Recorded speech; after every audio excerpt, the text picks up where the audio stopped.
Hello everyone, today we'll talk about vaccines. आज हम vaccines की बात करेंगे।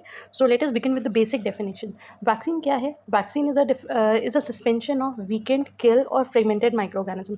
तो बेसिकली हमारी बॉडी के अंदर वीक, किल्ड या फिर किसी भी माइक्रो ऑर्गेनिज्म के कोई पार्ट, उसका प्रोटीन कोट, उसका पॉलीसेकेराइड यूनिट, कभी कभी उसका डीएनए या उसका आरएनए का सेगमेंट या डीएनए का सेगमेंट हमारी बॉडी के अंदर इंजेक्ट करा जाता है सो दैट हमारी बॉडी उसको रिकॉग्नाइज करे और उसके अगेंस्ट इम्यून रिस्पॉन्स जनरेट करना सीखे। So basically it is the principle of immunisation कि हमारी बॉडी की इम्यूनिटी स्ट्रॉन्ग हो, हमारी बॉडी को उस माइक्रोब से फाइट करना है so that if actually that microbes enter our body तो हमारी बॉडी उसको ईजिली किल करे and we should not get disease. So, vaccine is defined as the suspension of weakened, killed, or fragmented microorganisms or toxins, antibodies or lymphocytes. तो कुछ भी डाला जाता है, वीकेंड जर्म्स डाल सकते हैं, किल डाले जाते हैं। कई वैक्सीन होती हैं जिनके अंदर माइक्रो ऑर्गेनिज्म के कुछ फ्रेगमेंट होते हैं, कई के अंदर माइक्रो ऑर्गेनिज्म के टॉक्सिन्स होते हैं, कई के अंदर माइक्रो ऑर्गेनिजम्स के अगेंस्ट प्रोड्यूस करी हुई एंटीबॉडीज़ वगैरह होती है, वो हमारी बॉडी के अंदर डाली जाती हैं. So basically the administration of vaccine to help the immune system develop protection from disease. Vaccine क्यों एडमिनिस्टर करी जा रही है हमारी बॉडी में? ताकि हमारा इम्यून सिस्टम डेवलप कर सके उस डिजीज़ के against immunity. Vaccine stimulate the immune response system and prevent sickness from an infectious agent. ये हमारे इम्यून सिस्टम को प्रोवोक करता है, स्टिमुलेट करता है, एक्टिवेट करता है और हमें बीमार होने से बचाता है. The word vaccine was originated from a Latin word variolae vaccinae. तो जो काउ पॉक्स की जब वैक्सीन, स्मॉल पॉक्स की जब वैक्सीन डिस्कवर हुई थी तो वहाँ से ये वर्ड डिटरमाइन हुआ था vaccine and it was discovered by Edward Jenner. ठीक है जी. Vaccines can be produce by biological preparations और produce from the disease causing micro organism which may be weakened live और किल्ड और may be a part of micro organism या फिर may be a part of the DNA और protein या फिर it could be a toxin. तो अभी जब हम पढ़ेंगे कि टाइप ऑफ वैक्सीन्स क्या होती है उसमें हम ये सारी टाइप ऑफ वैक्सीन्स को ब्रीफली डिस्कस करेंगे. When a large population have been vaccinated it results in herd immunity. तो अगर एक लार्ज पॉपुलेशन को वैक्सीनेटेड कर रहे हैं उसका रिजल्ट ओवरऑल क्या हो रहा है? Herd immunity. मतलब कि पूरी कम्युनिटी को इम्यूनाइज कर रहे हैं, पूरे सोशल ग्रुप को, पूरी सोसाइटी, पूरी एक कम्युनिटी, एक ग्रुप को हम इम्यूनाइज कर रहे हैं. क्योंकि अगर एक को भी डिजीज़ होगा सो देयर आर चांसेस कि वो स्प्रेड हो. सो इट्स बेटर कि एक पूरी कम्युनिटी को ही हम इम्यूनाइज करें. How do vaccines work?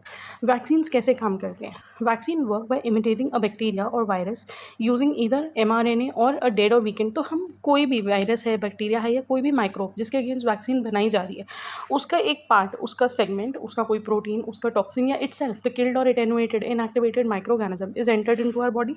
वो वैक्सीन क्या करेगा? एक्टिवेट करेगा हमारी बॉडी के इम्यून सिस्टम को. वो हम, और जब हम बात कर रहे हैं इम्यून सिस्टम को तो मतलब कि या तो वो हमारे टी सेल्स को एक्टिवेट कर रहे हैं या वो हमारे बी सेल्स को एक्टिवेट कर रहे हैं. दैट मीन्स वो हमारी बॉडी में सेल मीडिएटेड या फिर एंटीबॉडी मीडिएटेड इम्यून रिस्पॉन्स को एक्टिवेट करेगा to fight against the specific virus और the bacteria. When the body encounters the real और डेड वायरस. अब अगर मान लो हमारी बॉडी के अंदर एक्चुअली वो वायरस एंटर होता है या एक्चुअली वो माइक्रोब एंटर होता है, अब वैक्सीनेशन की हेल्प से हमारी बॉडी उसके अगेंस्ट इम्यूनाइज होना सीख चुकी है, उसके अगेंस्ट फाइट करना सीख चुकी है. तो हमें बीमारी नहीं होगी, हम डिजीज़ नहीं होंगे और हमारी जो बॉडी है वो उस माइक्रोब को ईजिली फाइट ऑफ कर लेगी. So basically, vaccines develop immunity by imitating or copying an action.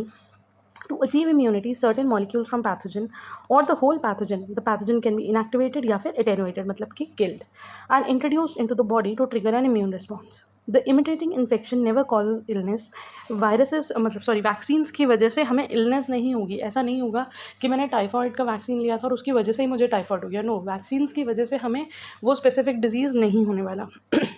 But it causes the immune system to produce T lymphocyte and antibodies. Minor symptoms can be observed after vaccination.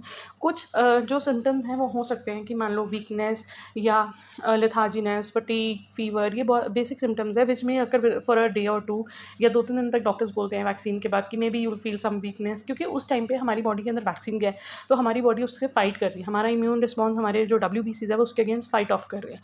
So obviously उस time पे कुछ inflammatory reactions जो हैं वो हो सकते हैं body के अंदर. Such symptoms are normal and expected as the body builds immunity against the pathogen. Once the imitation infection disappears, the body is left with a supply of memory T lymphocytes. और जब हम उसके थोड़े दिन बाद क्या होगा, जब हमारे ये सारे ये सारे सिम्टम्स हमें हो रहे थे, वंस ये डिसअपियर हो जाएंगे तो मतलब अब हमारी बॉडी ने उस माइक्रोब के against specifically lymphocytes, memory sales जो है वो बना के रख लिए ताकि वो उसको मेमोराइज कर सके how to counter the disease in the future. If the same pathogen reappears, the immune system will recognize the antigen immediately and stop it from spreading.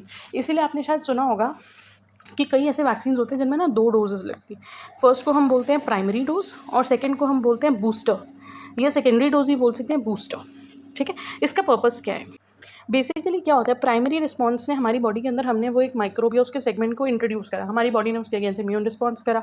अब जब 2 महीने बाद या 3 महीने या जो भी what ever the relevant period है, उसके बाद जब हमें एक सेकेंडरी डोज लगेगी या हमें एक बूस्टर डोज लगेगी, तब it is just a checkpoint या हमारे इम्यून रिस्पॉन्स को और ज़्यादा स्टिमुलेट और एक्टिवेट करने के लिए। और सेकेंडरी बूस्टर डोज में जनरली चांसेस होते हैं कि हमें इन्फ्लेमेशन होगी या फीवर होगा या नोजिया वगैरह जैसी फीलिंग्स लगती हैं। क्यों? क्योंकि उस टाइम पे हमारा जो इम्यून सिस्टम है वो बहुत ज़्यादा विग्रसली उसके अगेंस्ट एक्ट करता है। ठीक है, so basically vaccine is defined as suspension of weakened, killed और फ्रेगमेंटेड माइक्रोऑर्गेनिजम्स या फिर उनके टॉक्सिन्स या antibodies that is administered primarily to prevent disease. अगर हम बात करें टाइप ऑफ वैक्सीन्स की, तो वैक्सीन्स के बहुत सारे टाइप्स हैं। होल ऑर्गेनिज्म, कभी कभी हमारी बॉडी के अंदर वो पूरा माइक्रोब इंजेक्ट करा जाता है, that microbe can be killed और it can be weakened. Purified macromolecules, कभी कभी हमारे अंदर मैक्रोमोलिक्यूल्स डाले जाते हैं, मतलब कि उनका कोई प्रोटीन कोड, उनका कोई पॉलीसेक्राइड लेयर वो हमारी बॉडी के अंदर इंट्रोड्यूस करा जाएगा, बट आफ्टर प्योरीफाइंग इट, उसको प्योरीफाई करने के बाद। और जो प्योरीफाइड मैक्रोमोलिक्यूल्स होते हैं वो जैसे कि बैक्टीरिया की पॉलीसेक्राइड कैप्सूल या फिर किसी बैक्टीरिया के टॉक्सॉइड्स या उसके वो जो टॉक्सिन्स रिलीज करता है वो हमारी बॉडी के अंदर इंजेक्ट करे जाते हैं, या फिर proteins from pathogen produce by recombinant, या फिर रिकॉम्बिनेंट के थ्रू कुछ प्रोटीन्स बनाए जाते हैं पैथोजन के और उन प्रोटीन्स को हमारी बॉडी के अंदर इंजेक्ट करते हैं। Next is recombinant vaccine. Recombinant vaccine के अंदर ऑब्वियसली रिकॉम्बिनेंट डीएनए बनाया जाता है और उसकी हेल्प से वैक्सीन प्रिपेयर करी जाती है। देन डीएनए वैक्सीन, उसमें DNA vaccine as the name suggest कि माइक्रोब का डीएनए ही बॉडी के अंदर इंजेक्ट कर देंगे। मल्टीवेलेंट सब यूनिट वैक्सीन, एक होता है मल्टीवेलेंट सब यूनिट, मतलब कि बहुत सारे, जैसे हमने यहाँ पे बात करी कि मे बी प्रोटीन लेंगे, मे बी टॉक्सिन लेंगे, मे बी पॉलीसेक्राइड लेंगे, तो मल्टीवेलेंट में क्या होगा, 2 या 3, 2 to 3 मॉलिक्यूल्स, ये 2 to 3 यूनिट्स को कंबाइन करके एक वैक्सीन बना ली। ठीक है, so these are the basic type. इसके अलावा मैक्रोमोलिक्यूल्स में हम ये भी बोल सकते हैं कि आरएनए वैक्सीन्स भी बनती है, जैसे डीएनए वैक्सीन्स बनती है वैसे आरएनए वैक्सीन्स भी होती है। So the first one, whole organism vaccines. Whole organism vaccine as the name itself suggest कि हमारी बॉडी के अंदर होल ऑर्गेनिज्म, द वायरस और द बैक्टीरिया, वो पूरा का पूरा इंजेक्ट करा जा रहा है, either in the killed form और in the weakened form. Live है बट एविरुलेंट है, दैट मीन्स वीकेंड है। Such vaccines are known as whole organism vaccine. Whole organism vaccines जो होते हैं इनके थोड़े बहुत ड्रॉबैक्स होते हैं, थोड़ी बहुत प्रिकॉशनरी चीज़ें इनमें ज़्यादा होती है। Whole organism vaccines fail to protect from some disease causing micro organism. Attenuated vaccines that do work also cause full fledge illness in individual with compromise immune system. देखो, जो वीकेंड जर्म है वो weekend germ है, मतलब कि वो week है but वो डेड तो नहीं है तो वो लिविंग ही। अगर वो लिविंग है तो मतलब कि वो हमारी बॉडी के अंदर डिजीज़ कॉज कर सकता है, लेकिन क्योंकि वो वीक है उसके अंदर डिजीज़ कॉज करने की ज़्यादा कैपेबिलिटी नहीं है।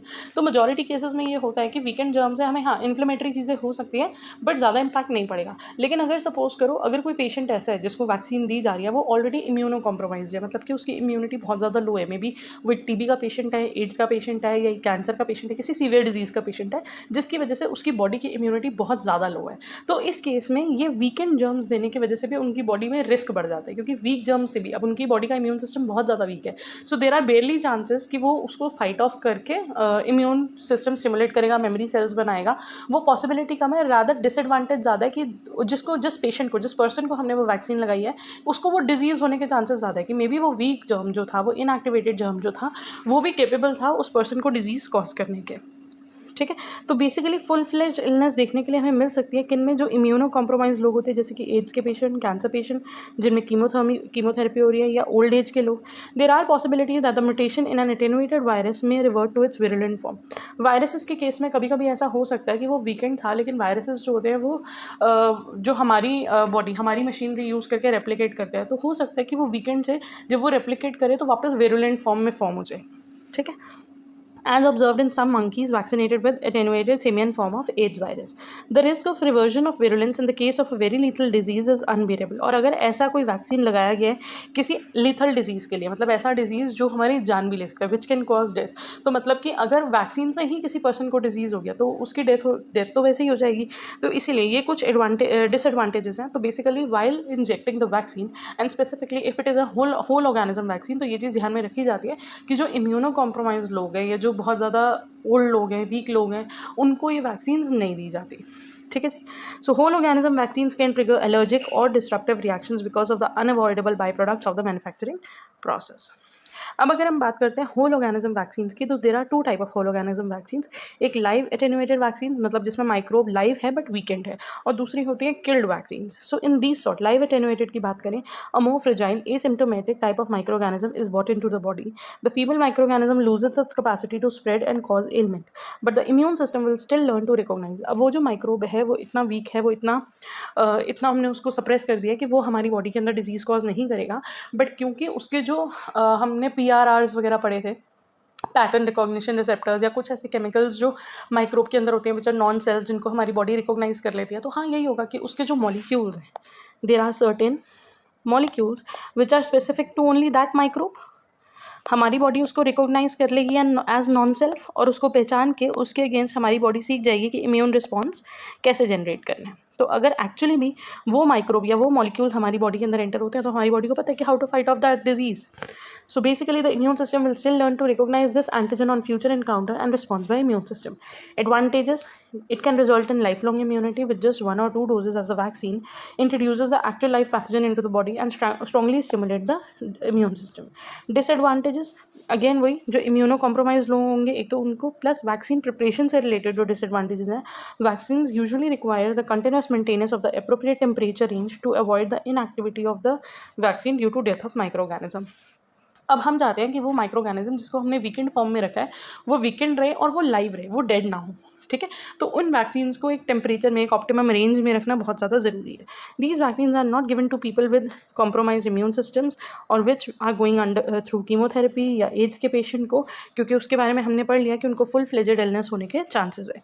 ऐसी वैक्सीन जिसमें लाइव एटेन्यूएटेड माइक्रोब्स यूज़ होते हैं, मीजल, मम्स, रुबेला, वेरिसेला, ये। Next, inactivated vaccines. In these vaccines, the specific microorganism is killed by heat or chemicals, and the same is introduced into the body where the immune system can still recognize it. तो microorganism को किल करा, हमारी body के अंदर inject करा, हमारी body ने still उसको रिकॉग्नाइज करा, उसके एंटीजेंस को रिकॉग्नाइज करा, उसके अगेंस्ट एंटीबॉडीज़ बनाई, और वो फिर एंटीबॉडी मेमोरी सेल्स की फॉर्म में हमारी बॉडी में स्टोर रहा। Advantages: these vaccines comprise of killed pathogen, these vaccines can be freeze dried and easily store. तो ये ईजी टू स्टोर है, इनमें टेम्परेचर की कोई वो नहीं रहती demarcation. They are also safer as there is no risk of microorganism to mutate back. जैसे हमने अभी वायरसेस वाले केस में पढ़ा था कि कभी कभी होता है कि रिवर्जन हो जाती है, कि वायरस वीकेंड फॉर्म से वायरुलेंट फॉर्म में ट्रांसफॉर्म हो जाता है, बट अगर वो डेड माइक्रोब है तो इस चीज़ के चांसेस नहीं रहते। Disadvantages: as the microorganism is dead, it cannot mimic the stimulation of its own live attenuated form. अब क्योंकि वो माइक्रोब डेड है तो वो अपनी लाइफ फॉर्म को तो एग्जिबिट नहीं कर सकता ना। मान लो वो एक डेड माइक्रोब के ऊपर जो जो एंटीजन प्रेजेंट है, ठीक है, यहाँ पे बहुत सारे एंटीजन प्रेजेंट थे, हमारी बॉडी ने उसको रिकॉग्नाइज करके उनके अगेंस्ट एंटीबॉडी बनाना सीख लिया, बट जब वो लाइव होगा और जोन से वो टॉक्सिन्स प्रोड्यूस कर रहा है या और जोन से वो केमिकल्स प्रोड्यूस कर रहा है, अब वो तो नहीं है यहाँ पे, तो हमारी बॉडी इन टॉक्सिन्स और इन केमिकल्स को रिकॉग्नाइज करके उसके अगेंस्ट इम्यून रिस्पॉन्स जनरेट करना नहीं सीख पाएगी। हमारी जो बॉडी है वो सीख पाएगी कि इसके ऊपर कौन से केमिकल्स हैं या कौन से नॉन सेल्फ माइक्रोब्स हैं, उनके अगेंस्ट इम्यून रिस्पॉन्स जनरेट करना सीख पाएगी। So hence it often takes several doses and booster shots to train the body to defend itself. तो यहाँ पे अगर हम लाइव एटेन्यूएटेड वैक्सीन देखते हैं तो वहाँ पे 1 और 2 डोज, 1 और 2 डोज मोर देन इनफ है। लेकिन यहाँ पे इनमें क्या होता है, अगर आपने कई वैक्सीन के बारे में सुना होगा, जैसे पोलियो ड्रॉप्स होता है, पोलियो ड्रॉप्स हर साल बच्चों को पिलाना ज़रूरी होता है ना। क्यों? बिकॉज 1 या 2 डोज विल नॉट कन्फर्म कि हाँ नाउ द पर्सन और the kid has generated enough immunity to fight off the actual disease. तो इसीलिए हर साल पोलियो ड्रॉप्स पिलाना ज़रूरी होता है up to a certain age, ठीक है। रेबीज़ की वैक्सीन है, रेबीज़ की वैक्सीन भी अगर किसी को डॉग बाइट होती है या रेबिड एनिमल ने बाइट कर लिया तो उसके भी मल्टीपल डोजेस लगते हैं, ठीक है। There are I guess 6 to 8 doses होते हैं, वो लगते हैं। उसके बाद अश्योर कर सकते हैं कि हाँ now that person is immune to rabies. So moving on to the next one, purified macromolecule as vaccines. So these vaccines consist of specific purified macromolecules derived from the disease causing microorganism. It can be safer option in comparison to the risk associated with weakened or inactivated vaccines. ये safer है क्योंकि obviously body के अंदर microbe को तो inject कर ही नहीं रहे। Currently there are 3 form of such vaccines. Inactivated exotoxins, मतलब body के अंदर exotoxins जो भी बैक्टीरिया या वायरस ने टॉक्सिन्स प्रोड्यूस करे थे उन्हें weaken inactivate करके body के अंदर एंटर करा जा रहा है। कैप्सूलर पॉलीसेकेराइड, कैप्सूल्स बैक्टीरिया में होते हैं और बैक्टीरिया की जो कैप्सूल्स हैं उनको हमारी बॉडी में प्योरीफाई करके इंजेक्ट कर रहे हैं, या फिर रिकॉम्बिनेंट माइक्रोबियल एजेंट्स या फिर रिकॉम्बिनेंट एजेंट्स को इंजेक्ट करना। सो The anti-phagocytic properties of the hydrophilic polysaccharide capsule of few bacteria make the bacteria virulent. जो बैक्टीरिया होते हैं अगर वो कैप्सुलेटेड है तो कैप्सुलेटेड बैक्टीरिया जो होते हैं वो ज़्यादा virulent होते हैं. क्यों? क्योंकि वो ज़्यादा टाइम तक सर्वाइव कर सकते हैं.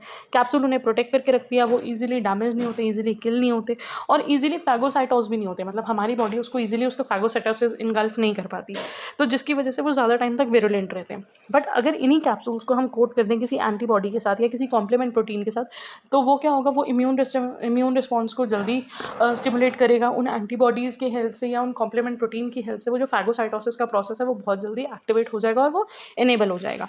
सो एक लिमिटेशन बस इनकी है कि which is their inability to activate TH cells. ये टी हेल्पर सेल्स को एक्टिवेट नहीं कर पाते. नेक्स्ट है toxoids manufactured from bacterial toxins. इसमें दो एग्जांपल्स बहुत इंपॉर्टेंट है. डिप्थीरिया और टेटनस की जो वैक्सीन होती है वो टॉक्सिन्स पे बनती है. जो डिप्थीरिया बैक्टीरिया है, जो टेटनाई बैक्टीरिया है, ये टॉक्सिन्स प्रोड्यूस करते हैं और इन्हीं टॉक्सिन्स को प्योरीफाई करके हमारी बॉडी के अंदर इंजेक्ट करा जाता है. So some bacterial pathogens produces exotoxins, for example bacteria causing diphtheria and tetanus. Many of the disease symptoms that result from infection are produced by exotoxins. So basically जब ये हमारी बॉडी के अंदर टॉक्सिन्स प्रोड्यूस करते हैं तो इन toxins की वजह से ही हमारी बॉडी में बहुत सारे सिम्टम्स और डिजीजेस कॉज होते हैं. तो ज़रूरी है कि हमारी बॉडी रिकॉग्नाइज कर ले इन टॉक्सिन्स को, इन केमिकल्स को और इसके अगेंस्ट इम्यून रिस्पॉन्स जनरेट करना शुरू कर दे ताकि वो इन टॉक्सिन्स को न्यूट्रलाइज कर सके, प्लस वो उस ऑर्गेनिजम्स को न्यूट्रलाइज और किल कर सके. The vaccines of diphtheria and tetanus can be made by purified exotoxins produce by these bacteria and then inactivating the toxin. तो हमने इनसे एक्सोटॉक्सिन्स लिए, उनको इनएक्टिवेट करा और उनसे वैक्सीन्स बना दी. और इनएक्टिवेट करने के लिए क्या यूज़ करा? Formaldehyde. Vaccination with toxoids consist of anti-toxoid antibodies which can also bind to the toxin and neutralise its effect. तो बेसिकली इसके अंदर एंटी-टॉक्सिड एंटीबॉडीज़ भी होती हैं. मतलब कि जो हमने टॉक्सिन बॉडी के अंदर डाला है, जो हमने टॉक्सिन बॉडी के अंदर डाला है उसके अगेंस्ट एंटीबॉडी भी साथ में होगी ताकि वो उस टॉक्सिन को साथ के साथ न्यूट्रलाइज भी कर सके, ताकि वो टॉक्सिन हमारी बॉडी को हार्म ना करे. Protein with pathogen produced by recombinant technique. Numerous genes has been cloned and expressed in bacteria, yeast, insect and mammalian based expression systems. These encode different surface antigen from disease causing organism. तो अगर एक suppose करो एक कोई organism है, उसकी surface पे कोई एंटीजन प्रेजेंट है. ये एंटीजन कैसे आए? हमारी बॉडी के अंदर कोई भी फीचर होता है उसके लिए रिस्पॉन्सिबल कौन है? हमारा डीएनए. ठीक है, तो हमने क्या करा, डीएनए की हेल्प से ये सारे जो एंटीजन्स थे इनको रिकॉग्नाइज करा. अलग अलग डीएनए के सेगमेंट जिससे अलग अलग एंटीजन, सरफेस एंटीजन्स बन रहे थे, हमने उनको एनकोड करा और उन सब एंटीजन के डीएनए से एक डीएनए बना लिया. ठीक है, these express antigens are use for vaccine development. और अब इससे हम क्या कर रहे हैं? वैक्सीन बना रहे हैं. So basically numerous genes has been cloned. बहुत सारे जीन्स को क्लोन करा, एक्सप्रेस, और उनको एक्सप्रेशन उसको किस में इंजेक्ट कर दिया? बैक्टीरिया में, यीस्ट में, इंसेक्ट में या किसी मैमल में, जो इनको एनकोड करे और उसके अगेंस्ट सरफेस एंटीजन्स बनाए. तो जो ये जीन्स थे, हमने किसी माइक्रोब के जीन लिए, उसको इंजेक्ट कर दिया किसी अपने नोन, अपने खुद के ग्रोन बैक्टीरिया में. ठीक है, अब जब हमने ये जीन डाला तो इसके ऊपर वही एंटीजन आ गए और इस बैक्टीरिया से हमने हेल्प लेके, मतलब इस बैक्टीरिया की हेल्प से हमने वैक्सीन बना लिया. ऐसी वैक्सीन किस में बनती है? हेपेटाइटिस बी के लिए. The next are recombinant vaccines. Recombinant vaccines are very different in structure from whole organism. The recombinant DNA technology is used to produce a recombinant vaccines. This involves inserting a DNA encoding an antigen is cloned in an expression vector. जैसे भी हमने last वाला पढ़ा, ये उसी से similar है कि हमने क्या करा, एक DNA जो कि किसी स्पेसिफिक एंटीजन के लिए कोड कर रहा था. लेट से बैक्टीरिया की प्रोटीन कोड के, बैक्टीरिया की कैप्सूल के लिए कोड कर रहा था, या बैक्टीरिया के सरफेस एंटीजन के लिए कोड कर रहा था. हमने उसको डाल दिया किसी एक एक्सप्रेशन वेक्टर में, किसी एक नॉन वेरुलेंट बैक्टीरिया में, ऐसे बैक्टीरिया में जो डिजीज कॉज नहीं करता. The purified gene product of the pathogen can stimulate N immune response. तो बेसिकली डिजीज कॉजिंग एजेंट का हमने डीएनए का पार्ट लिया, उसे एक एक्सप्रेशन सेल में, एक ऐसे बैक्टीरिया में डाल दिया जो नॉन वेरुलेंट है. ठीक है, अब क्या होगा? डीएनए बेसिकली क्या करता है? डीएनए बनाता है proteins through transcription and translation. तो यहाँ से जो प्रोटीन्स बन रहे हैं उनको प्योरीफाई करके उनसे वैक्सीन्स बना ली गई. ठीक है, क्योंकि ये डीएनए बेसिकली क्या था? ये डीएनए किसी ना किसी सरफेस एंटीजन के लिए रिस्पॉन्सिबल था ना, किसी वेरुलेंट एंटीजन को इनकोड कर रहा था उस माइक्रोब के. तो जब ये प्रोटीन बना, ये भी उस स्पेसिफिक सरफेस एंटीजन या उस वेरुलेंट एंटीजन को इनकोड, मतलब को बता रहे, उसकी मॉलिक्यूलर कंपोजिशन रख रहे हैं. सो ये प्रोटीन जो है वो वैक्सीन्स बनाने में हेल्प करा जाता है.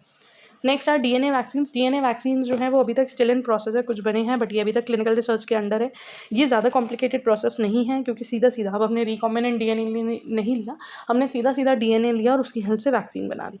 It is more complicated vaccine that emerged recently DNA vaccine elicit protective immunity against disease-causing organism by activating both humoral and cellular immune response. तो यहाँ पे हमारा antibody immune response plus हमारा cell mediated immune response दोनों stimulate हो जाता है. Memory cells are generated, memory cells बनते हैं. Plasmid DNA which encode for antigenic proteins are directly injected into the muscles. तो जो भी ये DNA, plasmid DNA, जो भी हमने बैक्टीरिया का DNA लिया है वो हमारी सीधा मसल के अंदर इंजेक्ट करते हैं. DNA is taken up by the muscle cell and the encoded protein is expressed. उस डीएनए की हेल्प से प्रोटीन्स बॉडी में जनरेट होंगे जब वो रेप्लिकेट होगा, leading to both antibody mediated and cell mediated response. The DNA इधर integrates into the chromosomal DNA और is maintained as episomal form. या तो वो हमारे सेल के डीएनए के साथ ही इनकोड हो जाता है, या फिर अगर हम रिकॉम्बिनेंट बना रहे हैं तो हो सकता है कि वो बैक्टीरिया के सेल के साथ ही मर्ज हो जाए उसी के क्रोमोसोमल डीएनए के साथ, या फिर वो एक अलग फॉर्म से एज एन एपिसोमल डीएनए की फॉर्म में उसमें प्रेजेंट रहे. तो ये आपको क्लियर होगा अगर आपने रिकॉम्बिनेंट डीएनए टेक्नोलॉजी पढ़ी हुई है. Then I think these terms will be more clear to you. बात करें एडवांटेजेस ऑफ डीएनए वैक्सीन्स की, तो देयर इज़ नो डीनेचुरेशन और modification of encoded protein as it is expressed into the host in a natural form. तो यहाँ पे कोई modification नहीं करी जा रही, डीएनए का सेगमेंट डाला जा रहा है तो उससे जो भी प्रोटीन बनेगा वो डायरेक्टली होस्ट की बॉडी में बनेगा. The immune response is directed to the antigen exactly as it is expressed by the pathogen, because कोई मॉडिफिकेशन यहाँ पे प्रेजेंट नहीं है. दूसरा है इससे एएमआई और सीएमआई दोनों रिस्पॉन्स एक्टिवेटेड होते हैं. ऐसी बहुत सारी वैक्सीन्स हैं या तो एंटीबॉडी मीडिएटेड रिस्पॉन्स जनरेट करती हैं या सीएमआई. अगर हमें दोनों रिस्पॉन्स जनरेट करने होते हैं या तो हमें लाइव वीकेंड वैक्सीन्स बनानी पड़ती हैं जिसके हम पढ़ चुके हैं, थोड़े बहुत डिसएडवांटेजेस हैं, या फिर डीएनए वैक्सीन्स बना सकते हैं. DNA vaccine cause prolong expression of the antigen, it generate moments immunological memory. ये इससे जो इम्यूनोलॉजिकल मेमोरी है वो हमारी बढ़ती है. लॉन्ग टाइम तक वो एंटीजन जो है हमारी बॉडी के अंदर प्रेजेंट है तो हमारा इम्यून रिस्पॉन्स उसको बहुत अच्छे से कह रहे हैं उसके अगेंस्ट इम्यून रिस्पॉन्स जनरेट कर सकते हैं. The control low temperature is not require for handling and storage of the plasmid. अब यहाँ पे लो टेम्परेचर या टेम्परेचर की कोई ज़रूरत नहीं है जिसकी वजह से यहाँ पे जो कॉस्ट ऑफ मैन्युफैक्चरिंग है वो अपने आप रिड्यूस हो जाती है. डीएनए वैक्सीन्स इन्फ्लुएंजा के लिए हैं, हर्पिस के लिए हैं और ये अभी तक ह्यूमन टेस्टिंग में. The next one is multivalent subunit vaccines. As the name suggests, multivalent मतलब कि बहुत सारे हम यूनिट स्मॉल यूनिट्स को यूज़ कर रहे हैं. Some of the above vaccines elicit only humoral immune response but are less likely to elicit cell mediated immune response. There is a need for a method for producing synthetic peptide vaccines that contain both immunodominant B cell and T cell epitope. तो हम चाहते हैं कि एक ऐसी vaccine हो जो B cell को भी एक्टिवेट करे और T cells को भी एक्टिवेट करे. Several cutting-edge techniques are being applied for the development of multivalent vaccines that can present numerous copies of a given peptide or a mixture of peptide to the immune response. मतलब कि हम चाहते हैं कि एक vaccine ऐसी बने जिसके अंदर बहुत सारे यूनिट्स प्रेजेंट हो. जैसे सपोज करो टॉक्सिन का भी कोई यूनिट प्रेजेंट है, हमने उस माइक्रोब का प्रोटीन कोट में से भी कोई यूनिट डाले हैं, हमने उस माइक्रोब के न्यूक्लियर रीजन में से भी कोई यूनिट डाला है. अब लेकिन यहाँ पे चलो ये मल्टीवेलेंट हो गया क्योंकि अगर हमारी बॉडी के अंदर वो माइक्रोब एंटर करता है, अगर उसने टॉक्सिन रिलीज करा हमारी बॉडी उसको भी मेमोराइज कर चुकी है, उसके सरफेस एंटीजेंस को भी मेमोराइज कर चुकी है, उसके न्यूक्लियर कंटेंट को भी मेमोराइज कर चुकी है. बट यहाँ पे डिसएडवांटेज ये है कि एक ही माइक्रोब के अंदर बहुत सारे सरफेस एंटीजेंस होते हैं, बहुत सारे तरीके के टॉक्सिन्स होते हैं और उसका जो डीएनए है वो हर माइक्रोब का अलग होता है.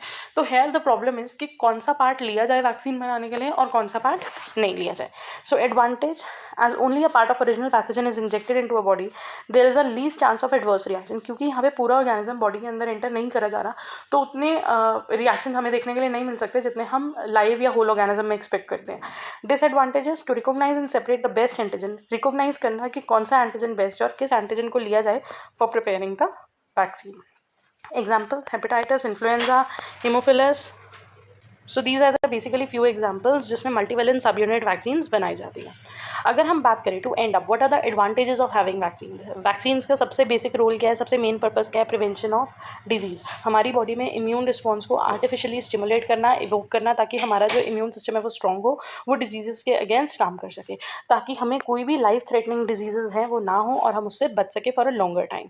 ठीक है. प्लस इससे इराडिकेट भी करा जाता है डिजीज़ को. जैसे कि फॉर लॉन्ग टर्म में अगर हम बात करें तो smallpox has been eradicated due to the use of vaccines. Adoption of vaccination as an economically beneficial task compared to spending money otherwise getting medical attention. So obviously prevention is better than cure. Rather than getting the treatment, rather than getting disease and getting bedridden and getting economically affected, it is better to get vaccinated and be prevented. The disadvantages of vaccine, अगर हम specific disadvantage की बात करें तो वो हम कर चुके हैं, तो यहाँ हम एक जनरलाइज पिक्चर देख रहे हैं। Newborn babies are more susceptible to the infection if their mothers have receive vaccines intravenously against diseases. तो जो न्यूबॉर्न बेबीज होते हैं, जो मदर्स होती है जिनके रिसेंटली बेबी बॉर्न हुए हैं, उनको ईजिली वैक्सीन नहीं दे सकते, क्योंकि अगर उनकी बॉडी में एंटीबॉडी प्रोड्यूस हुई तो हो सकता है थ्रू लैक्टेशन, थ्रू मिल्क वो बेबी के अंदर भी चले जाए अननेसेसरली। प्रेगनेंसी के टाइम में भी जो वुमेन्स हैं उनको बहुत लिमिटेड अमाउंट ऑफ या एक सर्टेन एक प्रोटोकॉल है, सिर्फ उतनी वो ही वैक्सीन उनको दे सकते हैं अगर ज़रूरत पड़े, बिकॉज उस टाइम प्रेगनेंसी और लैक्टेशन के टाइम पे वुमेन को केमिकल्स, वैक्सीन और मेडिसिन, इन ड्रग्स, इन सारी चीज़ों से दूर रखा जाता है।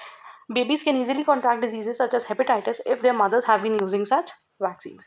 Natural immunity lasts longer compared to the artificial immunity that compromise the ability of the body to defend itself for a longer time. अगर हमारी बॉडी में कोई नेचुरल इम्यूनिटी, जैसे सपोज करो आपने चिकन पॉक्स का सुना होगा कि अगर वंस हमें एक बार लाइफ में चिकन पॉक्स हो गया, then again it will never happen, it will never occur to us again.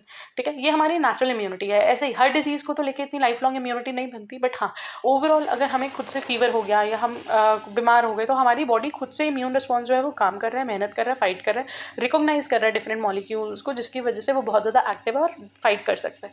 लेकिन अगर हम वैक्सीन लेते हैं, हम आर्टिफिशियल इम्यूनिटी ले रहे हैं, हम वैक्सीन ले रहे हैं, तो वो कहीं ना कहीं हमारे इम्यून सिस्टम को थोड़ा सा वीक कर देंगी, थोड़ा सा लेट बैक में डाल देंगी। For example, contracting chickenpox can give long-lasting resistance. Again, I told you about chickenpox against the disease, as the antibodies will be suitably evolved to safeguard the body against the genuine infection.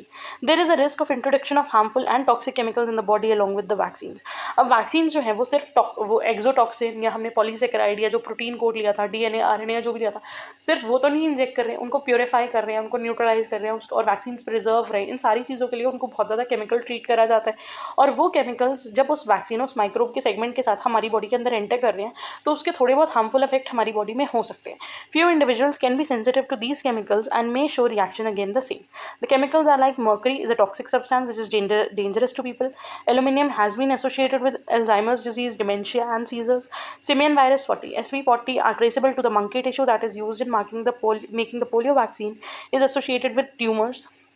Formaldehyde जो हमने अभी पढ़ा था is a chemical which is known to cause cancer. So these are the basic disadvantages. अगर आप type of vaccine की बात करो, बहुत इंपॉर्टेंट है, एग्जाम्पल्स याद रखने हैं. So please make a list of them and remember them. Here also I have attached one picture. Rabies एक वायरल इन्फेक्शन है, उसमें वैक्सीन सारे टाइप के प्रेजेंट है. वहाँ पे हमें वैक्सीन लाइव भी मिलेंगी, इनएक्टिवेटेड भी मिलेंगी. टाइफॉइड के लिए भी again, so this is basically a list. Cholera के लिए भी हमें इनएक्टिवेटेड प्रोटीन कॉन्जुगेट भी मिलते हैं, इनएक्टिवेटेड रिकॉम्बिनेंट प्रोटीन भी मिलते हैं. प्लेग के लिए इनएक्टिवेटेड मटीरियल. डिप्थीरिया के लिए स्पेसिफिकली टॉक्सॉइड्स होते हैं. टेटनस के लिए टॉक्सॉइड वैक्सीन होती हैं. पर्टूसिस के लिए इनएक्टिवेटेड होल ऑर्गेनिज्म या फिर प्योरीफाइड प्रोटीन. ट्यूबरकुलोसिस के लिए लाइव अटेनुएटेड बैक्टीरिया इंजेक्ट करा जाता है. So these are the basic examples. I hope आपको वीडियो समझ में आया हो, लेक्चर समझ में आया हो. Hope you find it useful. Study well. All the best.